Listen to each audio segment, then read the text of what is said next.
Deus não leva em conta o tempo de ignorância. Será que é isso mesmo que a Bíblia diz? Será que o conceito de tudo aquilo que você faz, sem que você saiba a verdade, de fato te isenta da culpa? O que será que existe nesse conceito que de fato é verdade e que de fato é mentira? Vamos entender uma coisa. Quando nós olhamos, por exemplo, na história de Caim e Abel, Deus não havia dito que era errado matar, mas Caim matou Abel. E Caim não sabia que era pecado matar. Paulo, ao escrever a respeito da lei, ele diz que onde não há lei, não há pecado, não há transgressão, porque a transgressão, o pecado é justamente a quebra da lei. Mas espera aí, Caim matou Abel e não havia lei, então ele estava num tempo de ignorância, mas ele foi amaldiçoado. Quando nós olhamos para outros casos na Bíblia, nós vamos percebendo que esse negócio de Deus não leva em conta o tempo de ignorância, ele é muito mal compreendido nos dias de hoje. Primeiro porque as pessoas acreditam que tudo aquilo que você fez sem conhecer a Deus, sem conhecer a Bíblia, sem conhecer a letra da lei, aquilo não é levado em conta. Mas olha, a palavra do Senhor diz que os céus e a natureza testemunham a respeito de si.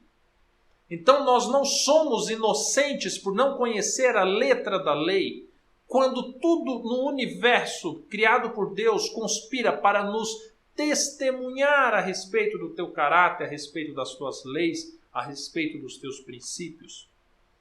Você pode olhar para a natureza e perceber como ela preserva a vida, como ela tem ciclos, como tudo, inclusive dentro da ciência, chega-se a um ponto de que não consegue se comprovar a origem das coisas, deixando uma incógnita, um espaço, uma lacuna que não consegue ser preenchida, que é somente nela que Deus consegue ser notado por aqueles que se dizem ateus, por aqueles que se dizem ser racionais, ser cientistas, ser acadêmicos, seres intelectuais. Até nisso Deus se revela. Então não tem como nós dizermos às pessoas que nós cometemos os pecados e por estarmos na ignorância, Deus não vai levar em conta. Ei, você não conhece o mandamento que diz: não dirás falso testemunho ao teu próximo. Mas toda vez que você mente, você observa todas as consequências.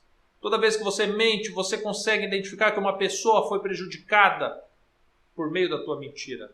Você consegue identificar o constrangimento e as dificuldades que trazem para uma relação, seja ela qual for, por meio da tua mentira, e você não conhece a lei do Senhor que diz: não dirás falso testemunho contra o teu próximo. Então, peraí, você não sabe que mentira é errado? Porventura você não conhece a lei do Senhor? E lá você não sabe que tem um mandamento que diz: não matarás? Mas quando você mata, você consegue perceber que existe algo diferente naquilo. Você consegue notar a dor daqueles que perderam um ente querido, perderam uma esposa, um filho. Você consegue perceber em todas as circunstâncias que aquilo não é natural, que aquilo não é normal, que aquilo não é lícito. Então não me venha dizer que o tempo de ignorância é ignorado por Deus. Nós temos uma passagem bíblica que deixa isso muito bem claro.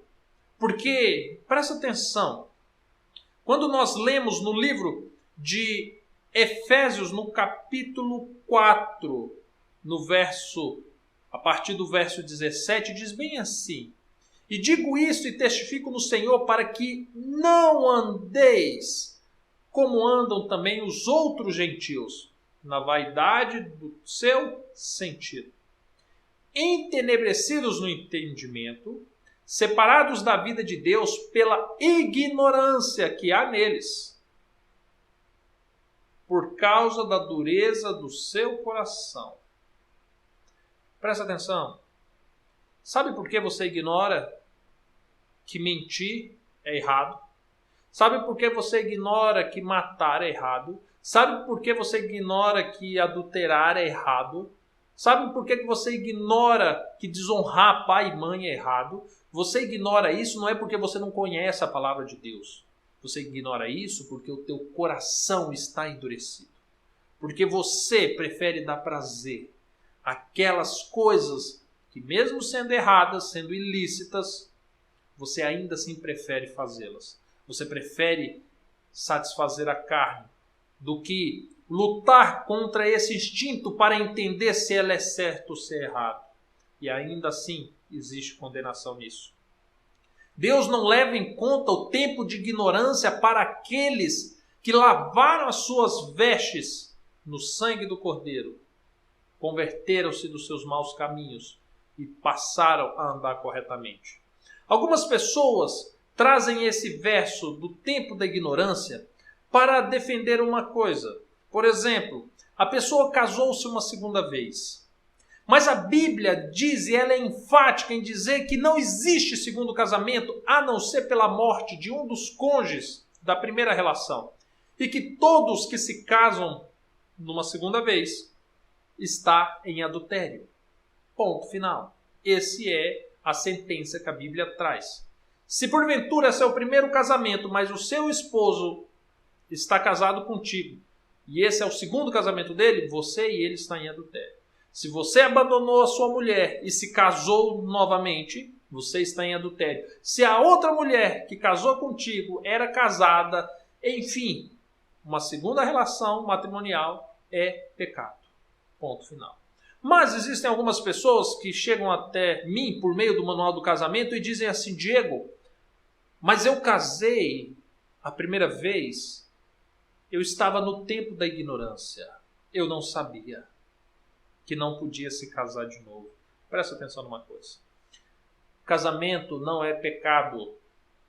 Tá entendendo? Quando você, sem conhecer a Deus, sem conhecer a Bíblia, sem saber que um segundo casamento não era permitido, não havia pecado nenhum nisso. O casamento não é pecado. O casamento é uma instituição que Deus criou para o ser humano. Quer esse ser humano seja cristão, seja ateu, seja budista, seja espírita, seja satanista, seja o que for. É uma instituição que Deus criou para o ser humano. Assim como o animal pode ter relações sexuais com o outro e se multiplicar, o casamento vai trazer esses benefícios para qualquer ser humano. Não existe distinção de casamentos pelo credo ou conhecimento espiritual que o indivíduo exerça ou tenha. Não existe. Mas, dito isso, a pessoa se casa. É algo lícito. Sendo cristão, não sendo cristão, Deus une. E aquilo que Deus uniu, o homem não separa. Mas aí você, quando casou, e agora você diz que foi no tempo da ignorância, o que acontece? Quando você casou, você prometeu à sua esposa, ao seu esposo, que vocês ficariam juntos para sempre. Você levou a sua mãe, o seu pai, os teus sogros, os teus amigos, os teus parentes, todo mundo para uma igreja, e lá você fez o compromisso diante de todos que vocês não se separariam. Ah, Diego, mas eu não casei na igreja. Tudo bem. Levou num cartório. Ah, Diego, mas eu não casei no cartório. Fez um churrasco que seja. Mas você revelou para todo mundo que vocês iriam ficar juntos. Então, quando houve uma separação, não vem dizer para mim que foi natural, não, porque você sentiu uma repulsa no coração de que aquilo não era certo. Você não saiu pela porta da tua casa sorrindo e alegre, não. Alguém ficou chorando. Alguém sentiu dor por aquele rompimento. Então não venha me dizer que Deus não tocou no seu coração e que por todos os efeitos naturais, circunstanciais, você não percebeu que algo de errado estava ocorrendo ali. Mas tudo bem. Você separou, superou a dor, casou de novo. Está em pecado. Agora você conheceu a verdade. Agora você conheceu a verdade. Quer saber de uma coisa? Sabe quando que Deus vai desconsiderar o tempo da sua ignorância? Quando você se arrepender, pedir perdão a Ele pelo pecado da separação, pelo pecado de ter se casado novamente, se converter desse mau caminho, ou seja, abandonar o pecado. A partir desse momento, Deus não vai levar em conta esse tempo da ignorância, porque Ele vai te perdoar.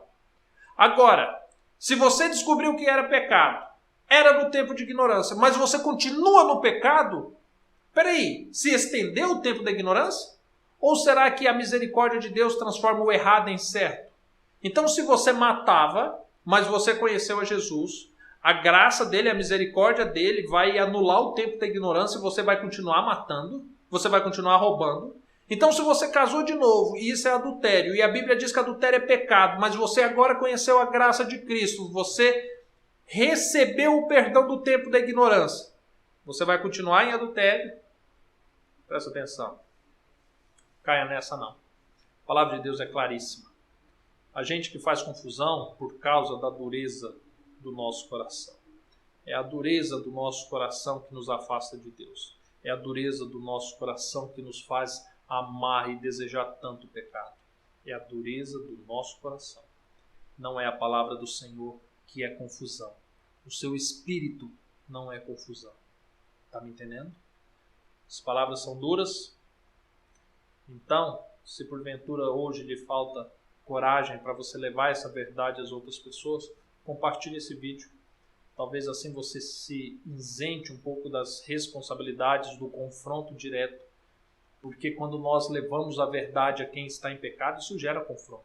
A palavra do Senhor é uma espada que corta, que vai profundo e machuca muitas das vezes. E machuca porque o intuito é que a espada mate a carne, para que o espírito possa vivificar. Que Deus lhe abençoe. Até mais. Tchau, tchau.